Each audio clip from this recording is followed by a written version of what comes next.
Hello everyone, স্বাগত জানাই সকলকে আমাদের চ্যানেল পাল দম্পতিতে।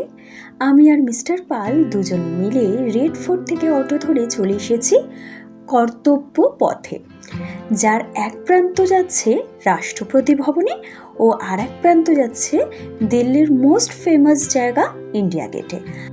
জানো তো বন্ধুরা, ইন্ডিয়া গেট শুধু একটি মনুমেন্ট নয়, এটি আমাদের দেশের বীর শহীদদের প্রতি এক গভীর শ্রদ্ধাঞ্জলি। প্রথম বিশ্বযুদ্ধ ও অ্যাংলো আফগান যুদ্ধে যে হাজার হাজার ভারতীয় সৈনিক প্রাণ হারিয়েছিলেন, তাদের স্মরণেই এটি তৈরি হয়েছে। রাস্তার যেদিকেই তাকাই সেই দিকেই দেখে সকলে ফটো তুলছে ফটোগ্রাফারের কাছ থেকে, তাই দুটিতেও দাঁড়িয়ে পড়লাম সুন্দর সুন্দর কিছু ফটো তোলার উদ্দেশ্যে। ফটো তোলা হয়ে গেল, এবারে চলো ইন্ডিয়া গেটটাকে একটু সামনে দিয়ে দেখি। তাই জন্য সাউথ আন্ডারপাস ধরে চলে যাব ইন্ডিয়া গেটের কাছে।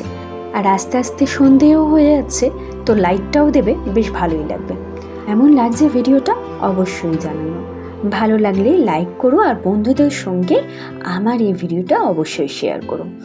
ইন্ডিয়া গেটের এই চমৎকার আলো ও সুন্দর পরিবেশের সাথে শেষ হলো আমাদের আজকের এই ভ্লগটা।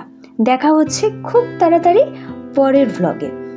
ও আরও একটা কথা, যাওয়ার আগে চ্যানেলটাকে সাবস্ক্রাইব করতে ভুলো না।